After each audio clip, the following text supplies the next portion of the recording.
All right, what is happening, everyone? Welcome to another exciting and legendary episode of The Forge. We got a special guest tonight. We are so glad that each and every one of y'all are with us. What is happening, Billy? Why don't you introduce everything that's going on? I'm going to kind of be more the behind the scenes guy today. Billy's usually that kind of guy too as well, but I'm going to be that. Billy, I know you're excited, so let's get going. Absolutely. Super excited. Everybody, thank you for joining us tonight on this beautiful February evening. We've got Christopher Horton over here from TF3PK, one of our favorite groups on the internet. And he brought along the amazing Don Glut. Don is a longtime Transformers legend. He is a writer of our favorite show. He also wrote some really cool shows such as Spider-Man and His Amazing Friends, DuckTales, Dino Riders, which I wish we still had. It was my favorite show growing up. So this guy sculpted my childhood and yours. Yep. So Chris, Don, why don't you guys say hello? Give us a little bit about yourself. Whoever wants to start, please be my guest. And then I'm going to get to the folks in the chat because there's a lot of people saying hello tonight. I'm gonna get the honors to Don. Let him go first. And let him introduce himself. This is the legend here. It's not about me. It's about this young man. So Don, tell us I'm a bit sorry, about what? yourself.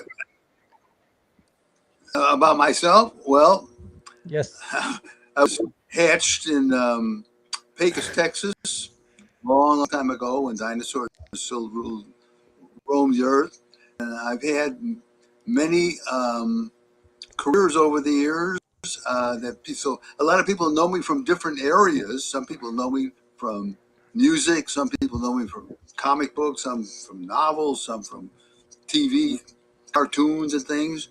Some from paleontology. I never started out as a writer. That's what most of my income comes from. I, I, my main goal was not to get a normal job, in a regular That's job where it. you went in for 40, 40-hour week, or doing something you didn't particularly enjoy doing, and you couldn't wait for the job to end so you could go home on the weekend. My goal was to get a job where you couldn't wait until it started, and then it was kind of depressing when it ended. But what I really started off with, my main goal wasn't to be a writer, wasn't to be an actor or these other things I've done. It was I wanted to be a rock star. Music was always my main love, and my main talent I think has always been music. And so for the first few years, when I reached early adulthood, when I had to start thinking about supporting myself, I was a musician, and I played in the band for a few years. That was a rock band in California that was produced by Mike Nesmith, who was one of the Monkees at that time. And when that all collapsed, I had to find something else to do, which other than getting a normal job. And so I tried a few things. You throw enough darts at the wall, at the target, one of them will hit the bullseye. And I always liked to write. When I was a kid and a teenager, I wrote a lot of fanzine articles and things like that. So I writing, and that's what I've done most of my work over the many decades that I've been alive and been a professional.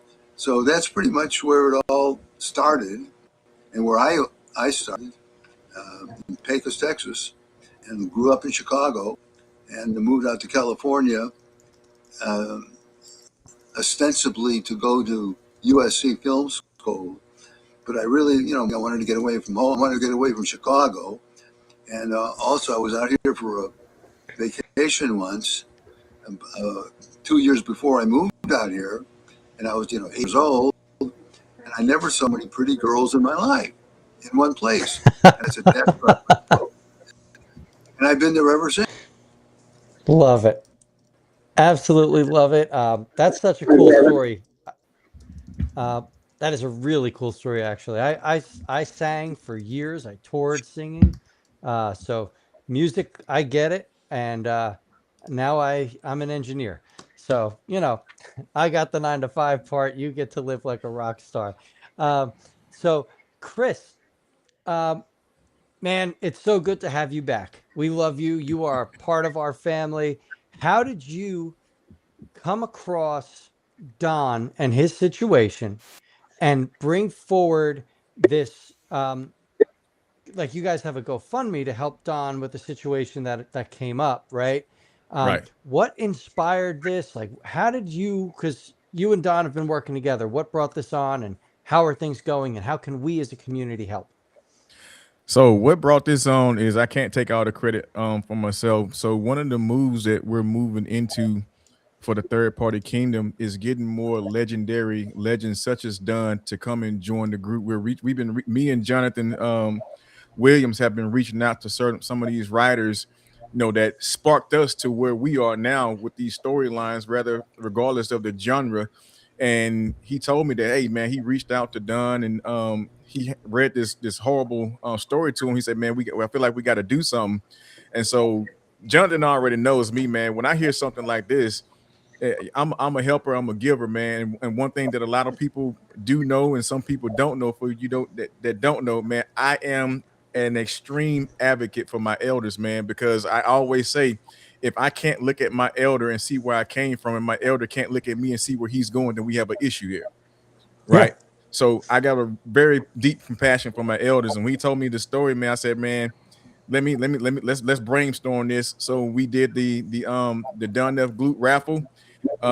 It was a success, and we got some more things coming to help them out. And man, that GoFundMe, y'all, I think I posted it in the group before, the GoFundMe. Please do support the GoFundMe. But with Transformers Third Party Kingdom, we want to be a little bit more different, because we understand that the GoFundMe do charge some fees for They having do. it. So what we wanted to do was bypass all that when we did the raffle and give it directly to Mr. Glut. Okay, love that. Let me explain what the GoFundMe thing is all about. I am a very skeptical person. I don't believe, I don't believe Elvis is alive. I don't believe there's a Bigfoot, and I check everything out. But I had my identity stolen, and the scam was so convincing. I mean, worse than losing the money almost is falling for this scam. But I fell for a scam, and I lost. As a result, most of the money that was in my bank. And I took the case to the police, to the FBI, to 3 different attorneys, and the most promising attorney told me it was most likely he couldn't get like Wells Fargo Bank, which is where I had my money, to accept any responsibility. And if he could get any money at all, it would basically make him, I would lose paying him what was left in my bank account, the little that was left there. So I had no choice. I'm still working and everything, but there's a lot of bills that come up when you're not expecting it. And so I launched a GoFundMe campaign. And thanks to Chris and Jonathan, it raised some money, but it's a long, long way of getting back to where I was, because the scam money is probably gone forever. So anyway, that's what that's all about. But let's talk about something more. Yep, we're going to. I just wanted to give a history for our people in the chat, which we've shared the link to. We've got some people asking some questions. Texeta has brought up, when you were writing for shows like Transformers or other well-known IPs, how much freedom did you actually have versus working within toy company restraints? And I think that's a pretty good question. With the toy companies, you got to understand one thing. We were writing, well, basically what were half-hour commercials to sell toys. And when I wrote my first Transformer episode, I think that was Divide and Conquer. It gave me a Bible. Now a Bible, it's not like like the Holy Bible. Oh. The Bible is a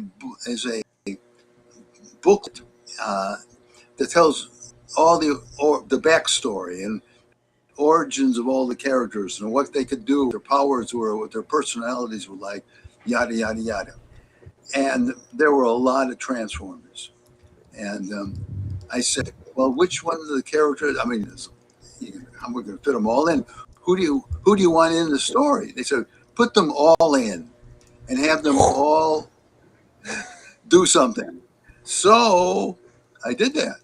The first three, in later stories, I emphasized certain characters, but that first one, everybody, it was like a field day. Everybody got to do something, but the term that they used was push product, and that we were selling toys. I think eventually, because there were the commercials, the actual commercials for the Transformers toys. I think the FCC came in and said you can't do that. That's just too much. So they would have other products being sold in the commercials. But that's what we did. And my two story editors, Bryce Mellick and Dick Robbins, when I came in, I got the feeling that they really didn't understand what the show was all about, because they weren't like your standard Saturday morning cartoons involving superheroes or talking dogs or anything like that. They were these robots, and the robots were, commonplace in Japanese television shows, but not in the United States. So I had pretty much free reign. Okay. And we didn't have the censorship problems we had with the network shows, because it was, they weren't, the network shows were all really governed by the censors, and there was a lot of things you couldn't do, and some of the things were ridiculous you couldn't do. I couldn't say the word; they considered that violence. Oh my goodness! That actually happened, and I could tell you, we could do a whole story on network censorship of cartoons. And for those shows, I wasn't writing them for the kids; I was writing them for the censors to see what would pass and what wouldn't pass. But the Transformer shows, we didn't have those restrictions because they were syndicated shows, and so I got away with a little bit more in the, call it violence, action, whatever you want to call it. But I understood. See, I had friends in Japan, and they would send me videotapes of all these Japanese giant robot shows. So I knew those shows. I knew, I was eventually in later years, I actually did voiceovers, acting in some of those shows. But I'm so the jealous. Transformers, I knew what those shows were about. I was also a huge fan of the Toho Godzilla movies, the kaiju movies. Yes. Godzilla, Rodan, Mothra, Baragon, all those characters. And so Absolutely. I wrote those cartoons, those Transformers cartoons, fantasizing that I was writing Godzilla movies and things, and Ultraman, because I did write an Ultraman script. I was hired by Super to write for an American Ultraman movie that never got made. This is all before my Transformers now. So I had experience with this kind of stuff, giant monsters, giant robots. And so I just write in when they did, when Transformers came up. But I had pretty much free reign.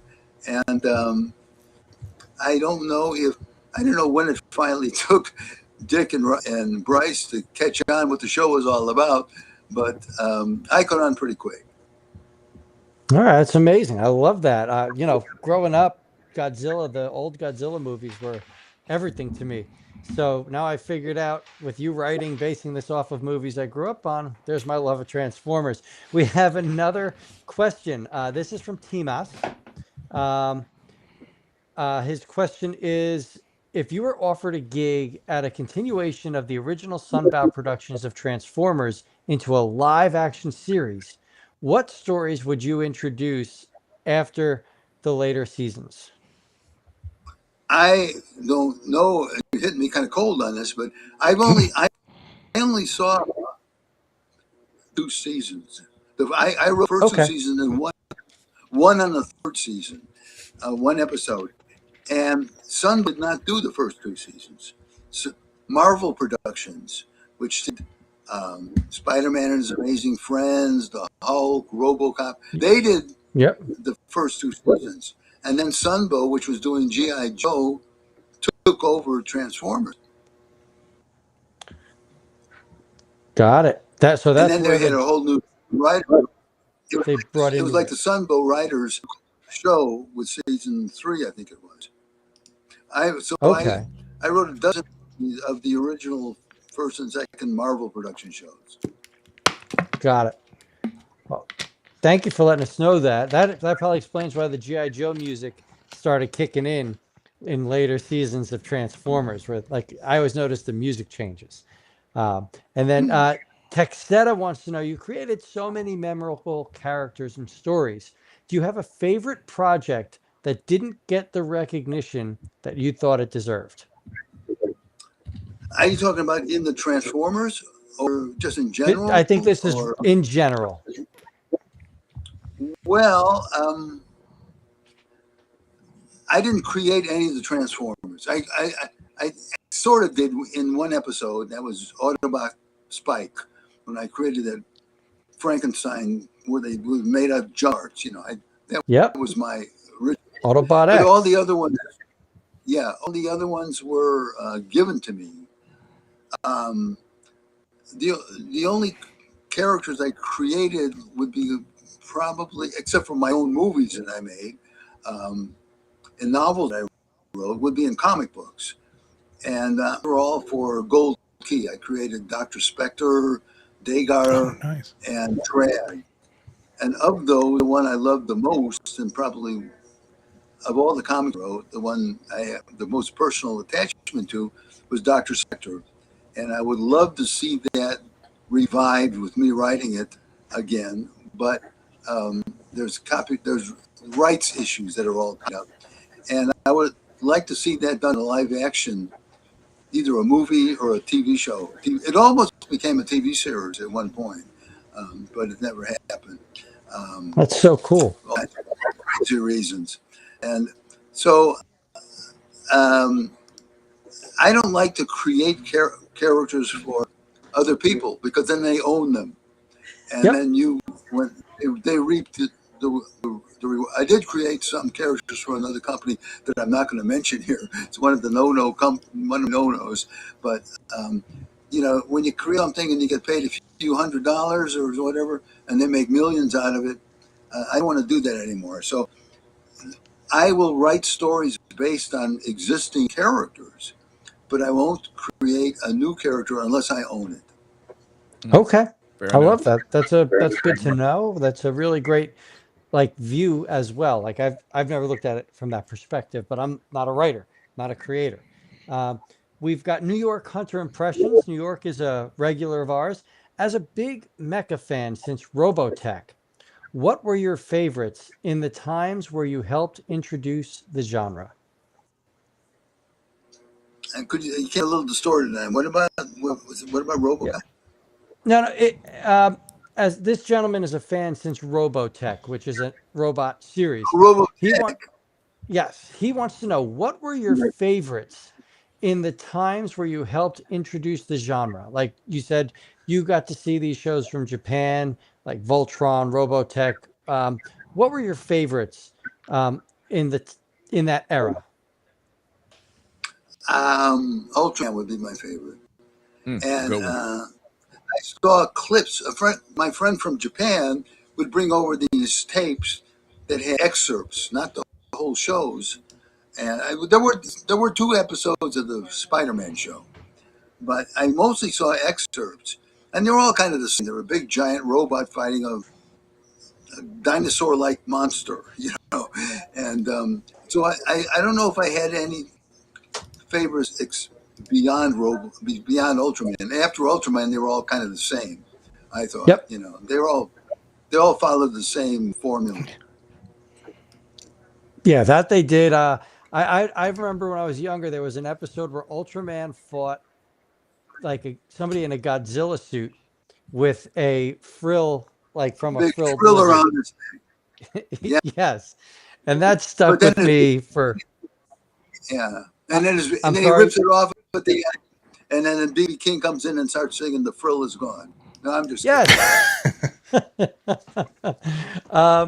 Autocorrect Primer, who is a regular, but Autocorrect Primer is a comic book writer and artist. Really talented guy. He wants to know, what would you have liked to write, or what would have been your dream to write? My dream, that's easy to say, because my favorite comic book artist of all time is Joe Kubert. And he did a comic book back in the early 1950s, pre-code, called Tor, about a caveman. Yep, And absolutely. that was the one I wanted to do my own version of Tor, or even do Tor. When I did Track and the Sky Gods for Gold Key, I kept pushing. Let's do a prehistoric strip. Let's do a prehistoric book. No, nobody's going to want to buy a prehistoric book because you already have Turok. And then what happened was Eric von Daniken started making a hit with these books about chariots of the gods and aliens and all that. And so my editor said, "Hey, we want you to do a chariots of the gods type comic book." And I said, "Can I set it in prehistoric times?" He said, "Sure, okay." So I got Tor book, sort of, but it was disguised as an Eric von Daniken Chariots of the Gods book. But that's what I would like to do. And this almost happened, but unfortunately, the guy who owned the company, who accepted was going to do it, died. And so that was the end of that. I would like to do a revival of picking up right for where it left off when the Comics Code came in, of Dick Brieford's 1950s Frankenstein comic book. Oh, And yeah. I would like to do that. The only, I'm writing a lot of comics again for Shudder and for Vampires Carmilla, but I don't want to do, I'm sick of superheroes. I never liked sword and sorcery. I've written a ton of sword and sorcery, but I'd like to bring Dr. Spectre back. And, Yeah. That would keep me busy for a long time. All right, so there are questions. I just want to bring up Autocorrect Primer, who asked that question, actually still owns some of those books that you worked on. And I thought that's pretty cool that should be brought out. Jimmy, can you bring up the next question? Beautiful. Timos asks, when the Dinobots were introduced and appeared in seasons 1 and 2, were there any Dinobots that didn't show, or any ideas of characters that could have been made but were rejected at that time? Not that I recall. I didn't introduce any new Dinobots, and the old ones were given to me. So I just, use stories with what they had, with the toys were.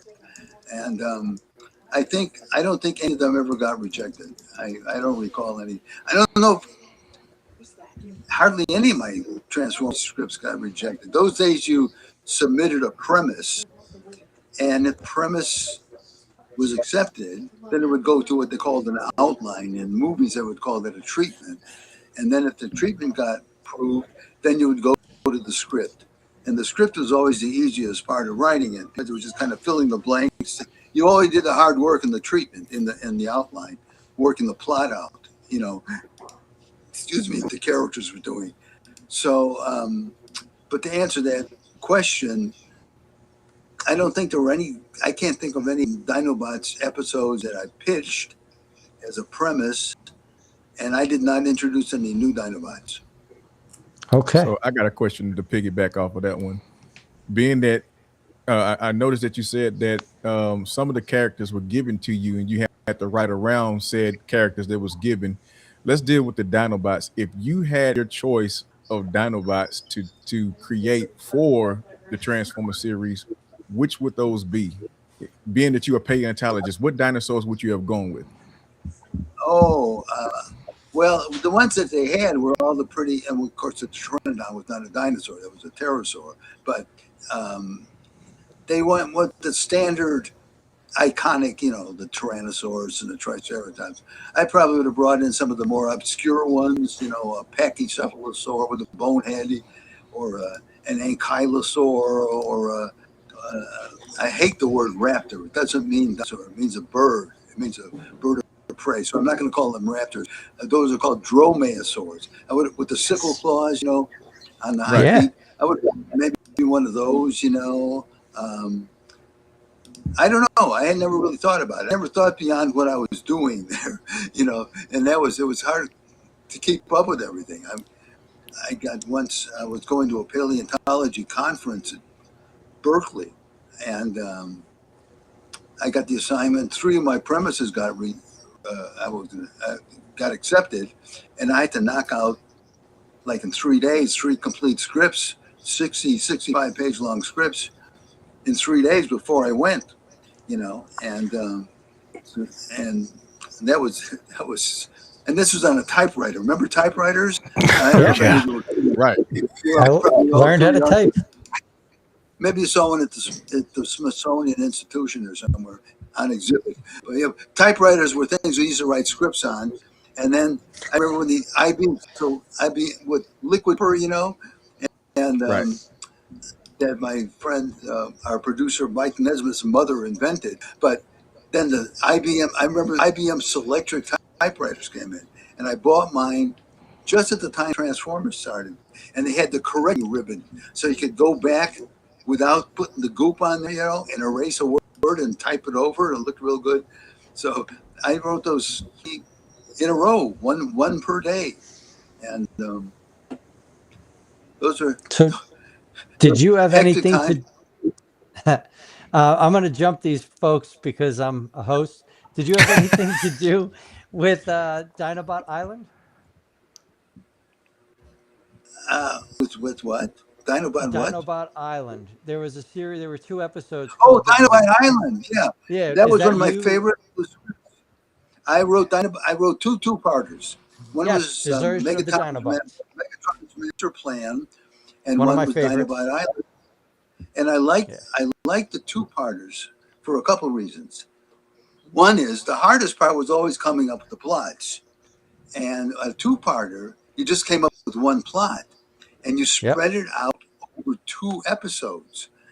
And in doing that, still you got paid for 2 episodes, but you're really only wanting one long episode, and it gave you the opportunity to do little bits of business and character things that you didn't have time to do in the regular half-hour show. I know in Dinobot Island there was a thing where, what was it? There was a pterosaur or something, and got the attention of one of the I can't remember, but the one of the robots come in and he zaps it, and it was just like a bit. It had nothing to do with the story really. It was just a character thing, a little bit of business, and we couldn't have done that in the half show because there wouldn't have been time for it. There wouldn't have been space for it. So I like those 2-part episodes for 2 reasons.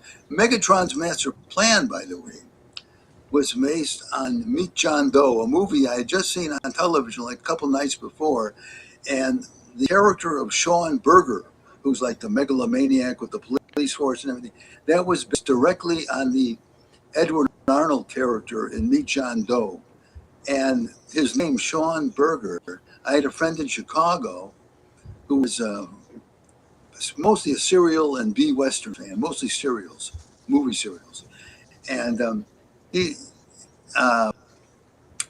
was always doing favors for me. He was letting me borrow videotapes and take them back to California of old serials and watch them, and give them back when I went back to Chicago for another visit. And he said, "Well, could you do me a favor?" I said, "Sure, I'll do you a favor." And what he said, "Can you write me into one of your cartoons?" And his name was Schoenberger, Jim Schoenberger. So I took the name Schoenberger and I split it, and I had Sean Berger, and that's where that came from. I love that. That's awesome. Oh, so Rodluff has a great question that I think every one of us growing up wondered what happened here. There was a character named Hauler who appeared in vehicle mode in the first episode of Transformers. This character had no lines and never transformed and was never seen again. Was there any backstory to this missing Autobot? If there is, I don't know it because I never heard of Hauler until tonight when you just mentioned it. I don't know if I even saw the first episode. But I didn't write the first episode. Okay, so let me ask this question. In Transformers, didn't they contribute Hauler to being equivalent to what's his name? Hoist. One of the utility vehicles, a lime green one? Didn't they eventually turn that to Hauler or give him that name Hauler? They like your ultimately Inferno did toy line and wise. Grapple? Yeah. Yeah. Toy line wise, they did. Okay. But he never got anything more in the cartoon. And I think one Wow. of our viewers is just trying to see if Don has Okay. any insight for us. New York Hunter. Now, this is a good question because I grew up on this cartoon. He says he knows you're tired of superheroes, but the X-Men are his favorite team. Do you have any good stories about working on the X-Men animated series, which I think But shaped a lot of our lives? The Yep. only thing I can remember is I had a real hard time getting on that show. You know, it's funny after during Marvel productions, when I was writing all those Spider-Man and his Amazing Men shows, I got divorced. I mean, it was a surprise to me, but I was financially wiped out. And I get every once in a while I get financially wiped out, but I always make a comeback somehow. And Stan really liked my story, Stan Lee, because he would single me out to write specific episodes like the um, origin of Spider-Man. And all my friends in the story of Art department, oh, these are great stories because your scripts are just like the comic book, you know, because a lot of the writers working on those shows just came out of Saturday morning. They weren't comic book writers or comic book readers. And then I got this divorce hit, and I couldn't get a job from them. All these guys that I worked with that said how much they liked my stories ended up as producers and directors and things on other shows. Not one of them ever called me, except Bryce Malick on Transformers. And I finally got in touch with Eric Lewald. Somebody gave me his name, and he was a storyteller. He and his wife Julia, and who I'm still friends with, and they let me write one episode. And by that time, I didn't really know who the new, because I wasn't reading the comic books. I didn't know who Jubilee and Sabretooth. Didn't have a clue. But they gave me an assignment. They wanted a story where Sabretooth and was it? I don't think it was Wolverine. I can't remember who it was, but it was called Dangerous Reunions or something like that. Anyway, so I wrote a script and they bought it. So I was only able to get on one episode of X-Men. And I've never really felt part of the gang because I never get invited to any of their panels or parties or anything. So I did one episode of the X-Men, which then got adapted to a comic book. I forgot who wrote the comic book. I didn't, but I got credited as plot by Glut. So I can't really tell you about the X-Men. I was never really an X-Men fan in the comics. My interest went in different directions. I gotcha. Hey, I gotcha. Well, thank you for that. X-Men, the old X-Men show, kind of, I felt like, and the comics. Let's be honest. The X-Men comics as well taught you how to treat people, right? Like that was the gist of it. Like, we're going to accept everybody for who they are, and we're going to treat people the way we want to be treated. And that's just something that I think shaped everybody in this chat, everybody watching. The X-Men is definitely one of those, stories or teams that really just taught us how to be good people. Now, this is. I'm sorry? They did a story now. They did a story now where all the X-Men go trans. You could call them the X-Men, couldn't you? Yes, you could. Yes, you could. Yes, you could. You'll probably censor that. Yes. Derek Bigsby. Derek is a longtime friend of ours in the show. Wants to know, what are your plans for this summer? What are you doing? What are you getting up to? Are you doing conventions? Are you writing? Going on tour with a band? I do conventions when I'm invited, but I'm almost never invited to conventions. They have conventions. A lot of them. I live in Burbank, and down the street, 7 minutes away, is a Marriott hotel, and they have conventions there. In fact, the Transformers convention is going to be there coming up next month. Yep, March 15th, TFCon. Yeah, I don't know if I'm invited. I can't get anybody to confirm it. I'm usually invited to that, but all the conventions that fit within the realm of things I'm doing, I never get invited to any of these things. If I did, I would go, because I like doing them. I love doing panels. I love doing presentations. I do a thing that's sort of like this show. I do an hour-long show called Ask Don Glut Anything, unless they're about the taboo subjects, And I just get up there and people ask me questions for an hour, and gives me the opportunity, like here, to get into some details that I don't normally get to do in just a regular interview, and where they ask you one question and you got one sentence answer. So I like doing those. This summer, I'm just hoping to keep working. I'm writing. I'm just knocking those comic book strips like crazy. If I had the money, I would make another movie. I got 2 more movies I want to do. 2 more movies I want to make. A sequel to my Tales of Frankenstein movie, and also a kind of a combination vampire and what was that Charles Bronson? Death Wish. It was a combination of the two, a vigilante vampire. What? I would love that. I would watch that in a heartbeat. Blown away street scum that the cops can get, that kind of thing. And and I'd like to play more music. I mean, I really miss that more than anything. I miss the music too.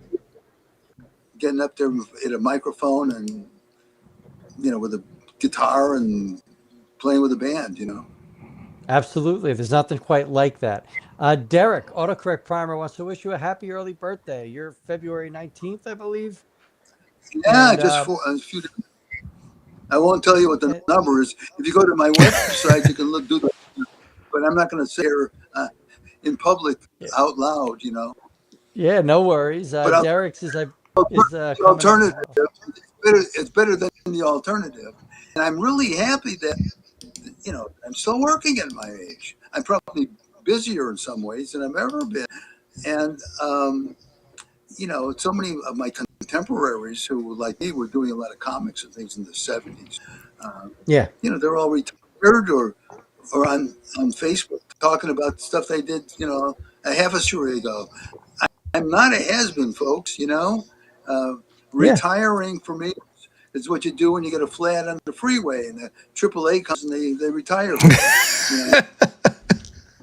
You're funny, Don. You are very funny. So Hrodruf wants to know, what did you find the biggest challenge about writing in general? Biggest challenge was when I first started getting anything sold, because when you're starting, you're not very good. And, luckily in those days, you didn't need an agent necessarily. You could write a whole novel and send it out in the mail with a return envelope, and an editor would read it and either buy it or send it back, sometimes with a letter saying, I didn't like this or I didn't like that, or, I got one that said, "Come now, Mr. Glut." I mean, I saved all those rejection slips. I'm going to have them hard bound sometime in a volume. But, getting started, getting that first sale is so important, because a lot of writers, and artists and actors, and, when that first time they got they're sitting there on the fence and with a publisher or a producer or editor, and it's live or die. Are they going to buy it or not? And they don't buy it. They get all depressed, and they never write again or draw another picture. And you can't have that. You got to keep working at it and keep sending things out and keep meeting people, and sooner or later, if you're any good and you're persistent enough, you're gonna break. You break into being a professional, and then from then it's easier. A lot of people. I mean, I got to a point where I could sell a book just by calling up the publisher. Hey, I got an idea for a book. What do you think? Whoa, go ahead, go for it. And but it took a long time to get there, and it took a lot of rejections to get there too. Good to know. I appreciate that. Awesome Optimus Prime 17 says, hello to Chris and everyone here. But Don, did you have a hand in the season 1 episode Divide and Conquer? Not only did I hand it, I had all these fingers in it typing it because that episode. I think it was Yeah. my very first. I think it was episode. Yeah, I think that's what we started the show at. I think Awesome Optimus Prime came in a little later. But yeah, that's a good question. Absolutely. Do you think the biz is a lot different now versus then in terms of starting out and getting jobs? Yeah, it was a lot more of a home spun kind of family situation back then, where you could. I mean, I would just call. I would find out who the story editor was of a show was, and I'll call them up and say, "Hi, my name's Don Glut." Sometimes I didn't have any credits yet, or maybe I had one or two, and I said, and they would give me a chance, come into the office and we would talk. I don't know if you can do that anymore. I think you need an agent, but since there are no more Saturday mornings, and so that whole world is gone. Yep. There's nobody to call up, and as far as comics go, and I think novels now you need an agent for. It's a lot different. It's not, the personal aspect is pretty much gone, I think, and it's kind of sad because I like to sit down and look a person in the eye, and I hate where everything is done through texting and emails and things. So much, you know. Sometimes you walk into an office and you either strike a connection with the person on the other side of the desk. They either like you immediately or they don't. You know, you sometimes you have the job before you even display what your talents are. In Yep. those Just days, based if off they just like, personality alone. yeah, I had an experience. I really learned this. I went to New York in 1973, ostensibly to go to the comic convention that they were having, New York Comic Con, but also to make some connections because I was mainly working for Gold Key, a little bit for Warren, um, but mostly I wanted to, I was doing a little work at Marvel through Roy Thomas, who was a friend of mine, but I was getting things like writing articles for Monsters Unleashed or Vampire Tales. Nothing. I wanted to write comic books. So Jerry Conway had a party, and I just met Jerry up at Marvel. I went up there to visit Roy, and Jerry said, "We're having a party. Why don't you come?" So I went to the party.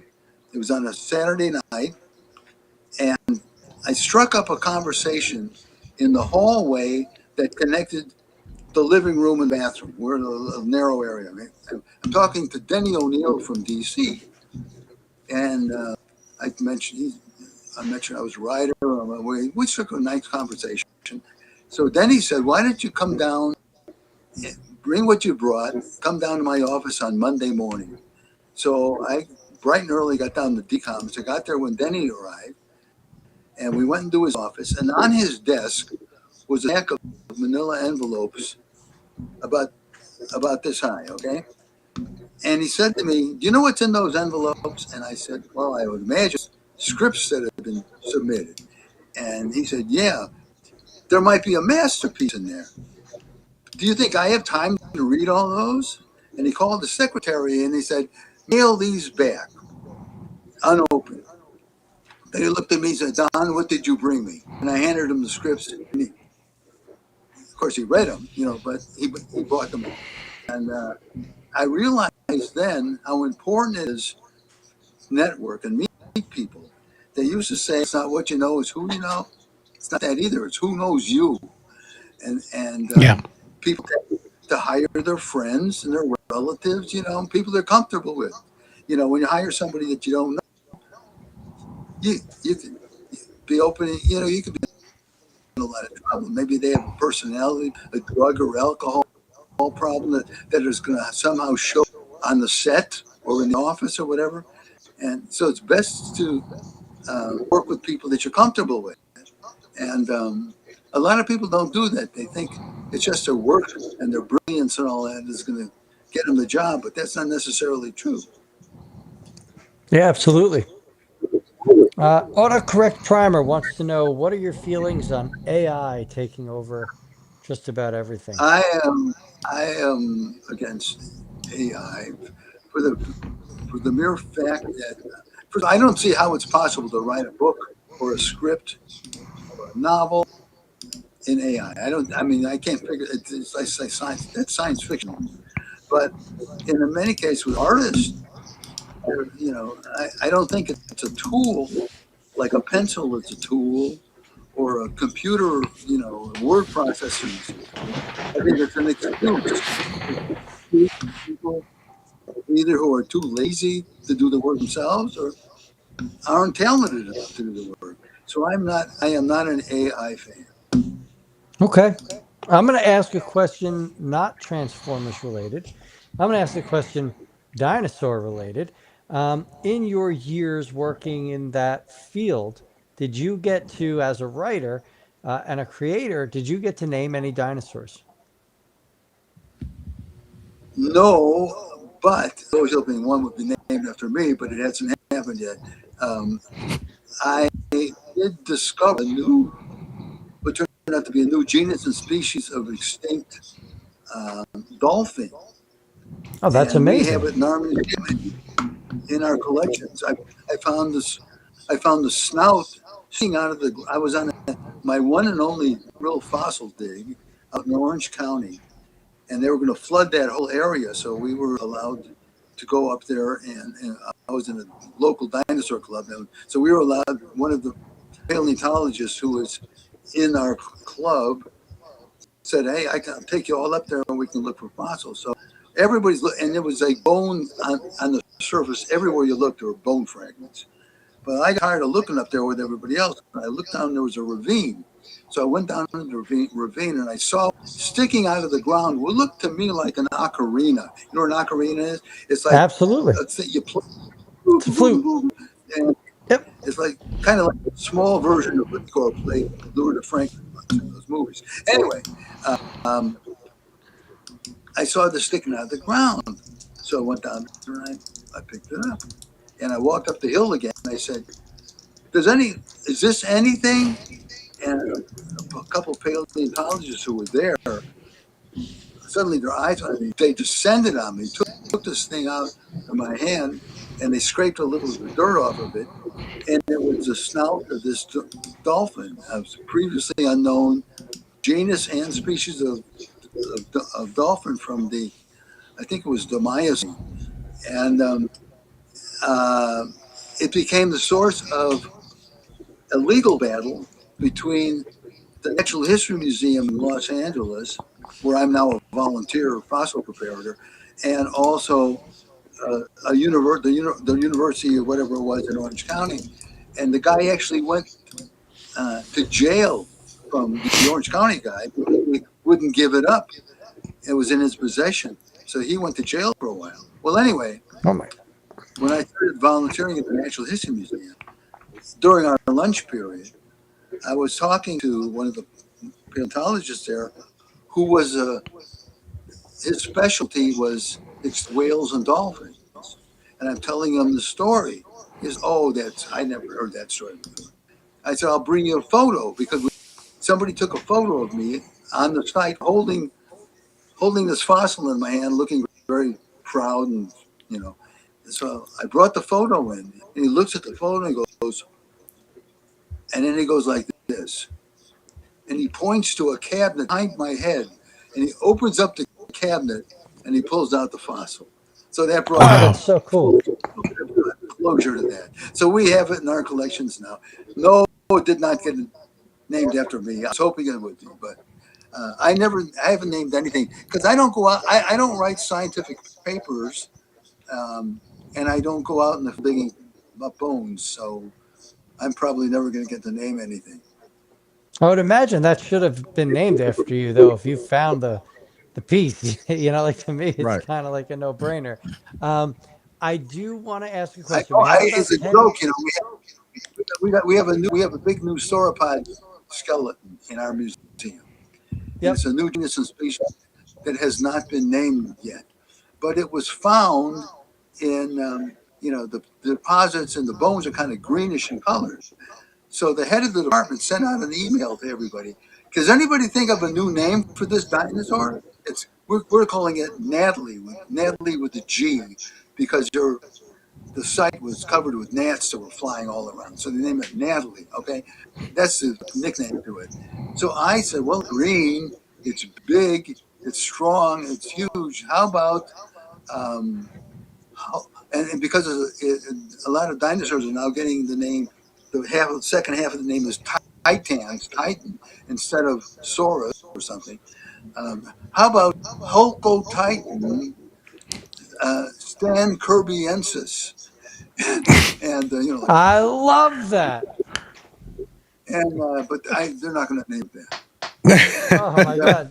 So Stan Lee and Jack Kirby and the Hulk.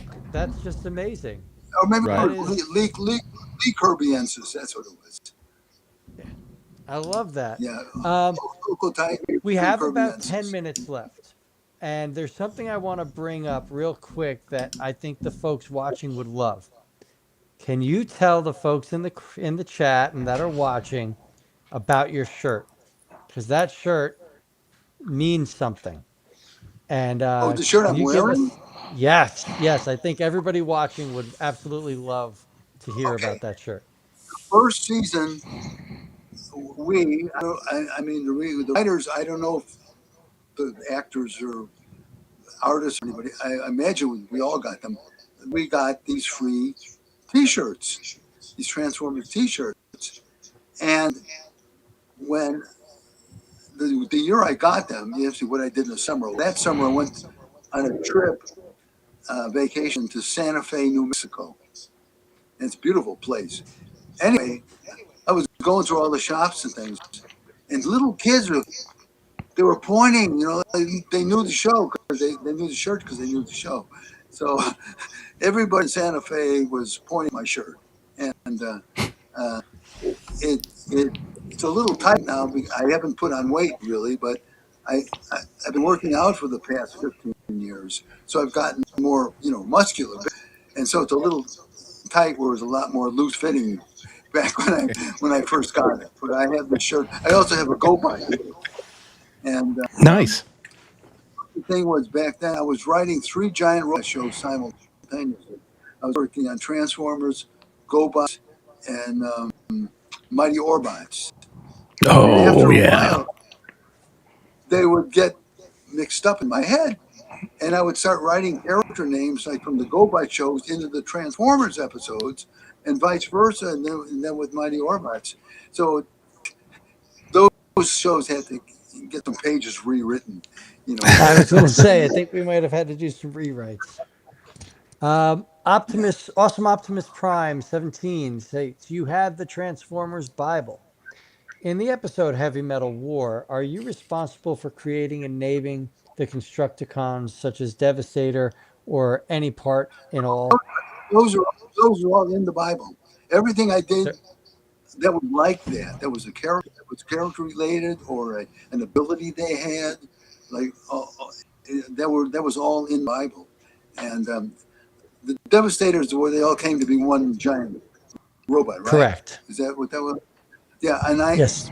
I liked that because of that and a lot of the Japanese stuff I was watching. Yep. And I don't know if you know this. When I wrote the Dinobots episodes, I was copying. I mean, not physically. I'm not plagiarizing, but I was the mood or the spirit of the fights I was seeing in the Godzilla films.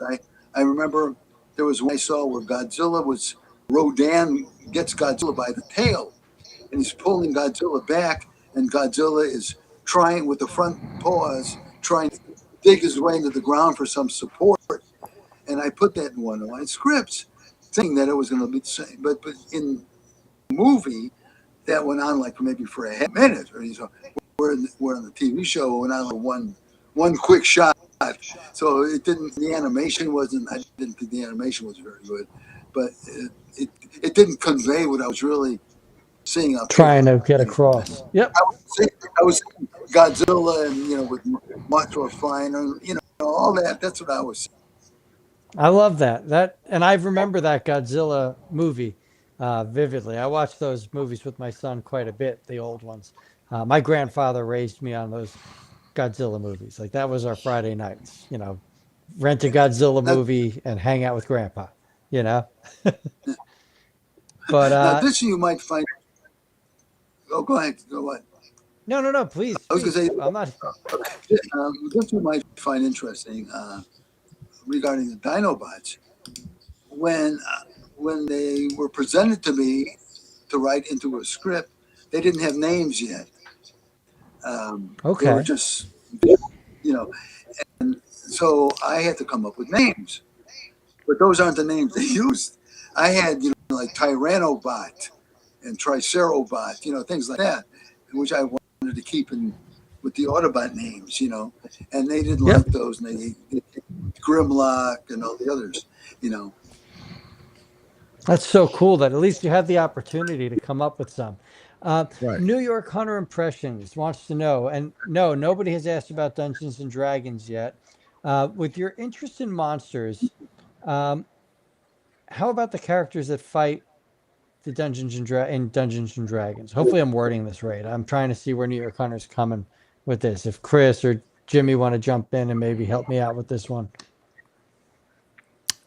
No, I was never asked to do Dungeons and Dragons. With me, getting on those shows was always very, very difficult. I usually found out Okay. about them when they were almost all filled up as far as writers go, and I would call up, and if I could get on at all, I would get maybe the last episode, or maybe the last two episodes if I was real lucky. So, if they had asked me to write one, I would have written one. Never saw one, but that doesn't mean anything. I can adapt very well to things I've never seen before, and I've done that plenty of times. Um, when are you going to be on Hollywood Memories? I said, we're gonna. Yep. Okay, if Hollywood Memories, those of you that don't know, there's no giant robots on it. Hollywood Memories is a show on YouTube. The actress Beverly Warren is the hostess of. Now, Beverly, if the name is not familiar, if you saw her, you would recognize her instantly. She started her first professional acting job was when she was about 8 years old in a movie called Superman and the Mole Man. She's in that. And, she's gone up through Old Yeller and The Lone Ranger and Dragnet and all kinds of movies. She was in Spider Baby. That's one of her big fan favorites. She was on Star Trek. Anyway, she's a show. And she was in the last movie I made, was Tales of Frankenstein. And she wanted to do an episode about Tales of Frankenstein and her being on it and how we worked together and everything. So that was supposed to tape yesterday. And it got postponed until there was a con next month. If I get invited to the TF Con, that's what they wanted to do it. So I postponed it in case I do get invited to the TF Con. So we're going to do on the second. We're going to record it the second Saturday of April, and assuming I'm still alive by then. And I don't know when it'll actually be on, but because it'll be on YouTube, it'll be on like this show. It'll be on forever, and even after that. I'm just reaching out to somebody for you real quick. All right. All right. Well, that's really cool. I look forward to watching that. We have about a minute left. We're kind of wrapping up at this point in time. Chris, do you have anything you want to contribute? Usually I have you talking so much, but I kind of been liking hearing Don's stories. So I haven't gone to Jimmy or Chris, and I feel bad, but I've been like the producer in the background, just geeking out over here. I think it's been great. It's been an honor. I don't feel bad at all, man. This is about a legend, brother. Yeah. Again, I'm sitting here learning some things that I did not know, understanding some things. I'm sorry. I said, legend dead. I'm still alive. And Heroes. Heroes, then. Okay, we're a hero. We'll go with hero. So I'm learning, understanding some things, getting a better aspect and perspective of the way things were when it came to the um the the creative aspect of writing and things, that because one thing that people don't know about me, some people do, I'm a writer myself. I'm not a story writer, but I write poetry, and I understand the work and the everything that goes into it. And I have been tasked with one assignment to where I had to create something around something that was already formed. And I'm gonna tell you, that's a job within itself, especially if you're not the original creator. So man, I'm just soaking up all the knowledge that he's pouring out on this, and it gives me a better appreciation for the work, not only myself, but for the work that he has put in. Because being in the shoes, when you have to, hey, I already got a character, I already got characteristics, write me a story. And you be like, well, you just laid this on me today, and you want me to create something about somebody I don't know. So, man, love it. Yeah, it's really just been insightful. It's been wonderful. Honestly, like so much more than I even thought I'd learn. I got to learn tonight. Um, we're going to share your GoFundMe again in the chat, but some of the folks here, autocorrect primer, Derek stated he loved the Lone Ranger. He's got it in his calendar, and thank you for everything you've done. New York Hunter Impressions has stated, thank you for being here. It has been an honor. So, the folks here in the chat, they're appreciating your time, what you're giving us as a community. You're helping us understand some of our memories and how they got crafted. Mhm. You sculpted so much of what inspired us to be what we are today. And there's no other thing to say but thank you. Thank you for Well, writing for us. I didn't Thank- direct you in the wrong direction. I mean, that could Oh no, it no. could be happening. I feel I'm a very successful person with a life that is a true gift from God. And a lot of those lessons were learned from your writings. So thank you. Thank you. If you want to keep up to what I'm doing, my website is just my name, donaldfglut.com. Got it. We were going to ask you that. That was Jimmy G usually comes in and starts asking those questions. So yeah, Jimmy, if you want to put that up, I'm going to read Optimus Prime off real quick. Awesome Optimus Prime states, thank you so much. I had fun with you guys and Don with what time I had since I came in late. Optimus, thank you. You asked some great questions tonight. Big Easy is a regular of ours. Great show. Love the stories and the information Donald Glut has shared. Timos, who asked some questions. Thank you for being here, Donald. And thanks for another Thanks great for having show. me. Yeah, no, we loved it. Autocorrect Thank you. Primer is already at donaldfglut.com. Now, like I said, Autocorrect Primer, he's a comic book artist and writer. He also writes novels of his own. So he's someone that has actually followed you long term. So it's really nice to even give what you're giving here. We also have Rodolph. I hope I'm saying Somebody's following me. I should be paranoid. No, he's out in South Carolina or North Carolina. He's not going to get to you. Okay. I think I'll try to get an agent when my novel's finished based on this discussion. It's a good idea, and I never thought of it being done before. So guess what? You just gave some insightful information to somebody that's aspiring to be a writer, and hopefully they get something published. So again, there's a lot of thanks here in this group. Jimmy, do you have anything you want to add as we wrap up? No, I just think, I mean, it's amazing. Again, I'd love to see. I wish I could go to TFCon LA. If you're going to be there, I know probably Derek might be contacted. I don't know. You never know what may be happening there. So but Derek is BotCon Chicago, actually. yeah. And in fact, offline, we got some things to discuss about that, Don, about BotCon. Yeah. So, but it would be great to meet you in person, Don. I think again, legendary. Everything. Just reading about just your filmography, your writing credits and stuff. I'm like, man, I remember that. I remember that as a kid. I remember that as a kid, and it was just like, oh my gosh, again, like Billy said, you just shaped our childhood. And we appreciate you, all of us, the community. And here we go. To bypass the GoFundMe fees, folks, you can donate via PayPal at TF3PK. Use friends and family, and Chris makes sure that all proceeds go to Don. If that's not just beautiful, Chris, thank you. Thank you for introducing us to Don. Thank you Yeah. for sharing this story and helping us put a show together to help Don. Like, thank you. You are what Thank you. we do this show for. You are spreading this community into a family. You're helping us spread a beautiful community. So thank you, Chris. Truly, from the bottom of my I heart. hope it's not a dysfunctional family. No, this is not yet. Not yet.